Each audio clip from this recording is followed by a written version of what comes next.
মনটা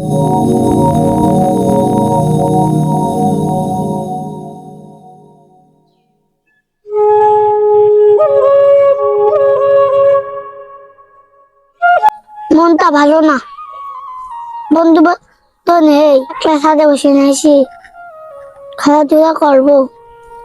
ঠিক আসলাম হোটেল, এখন আসছে না, কখন খেলবো?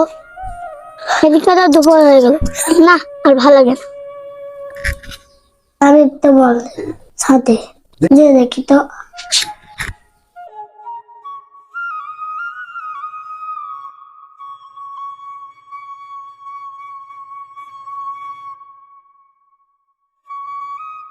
আমি সাদা তো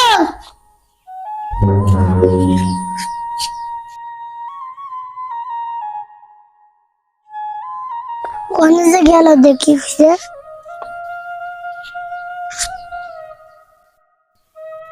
দোস্ত তুই রাগ করে দেখে কেমন বসে থাকলি? তো আমি দেখতে আইছি।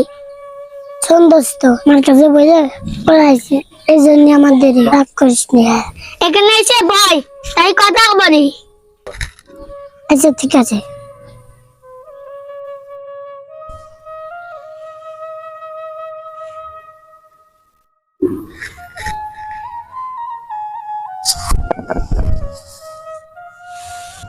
দোস্ত একটা কথা বলবো। কি কথা বল?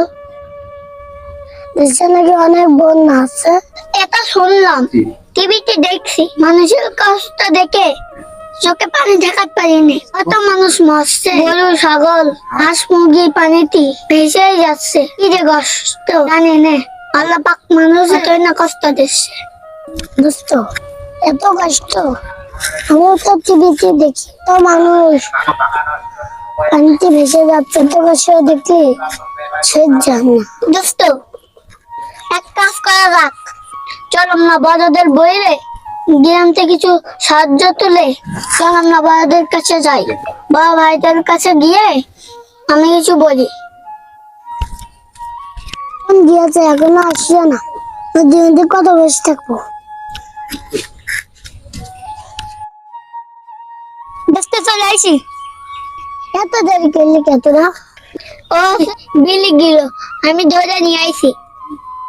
দোস্ত ডাকলে কে? আম্মা বললেন মানুষের জন্য এই যে সাহায্য করবো গ্রামতে, এই জন্যই তো দেখলাম। এত ভালো কথা, সাহায্য করে ওদের। তাই সবাই মিলে যাই, ভাইদের কাছে গিয়ে সাহায্য তুলে টাকা তুলে বন্যা লোকেদের সাহায্য করি। ভিডিওটি যে দেখছেন শুধু বন্যার কষ্ট করার মানুষের জন্য, আসুন সবাই সহযোগিতায় হাত বাড়িয়ে দিই। যে যা পারেন তাদের সাথে সহযোগিতার হাত বাড়িয়ে দেন। যদি যদি না পারেন আল্লাহর কাছে দোয়া করেন, তারা যেন যে যেখানে আছে যেন সুস্থ থাকে, ভালো থাকে। ধন্যবাদ সবাইকে, খুদা হাফেজ।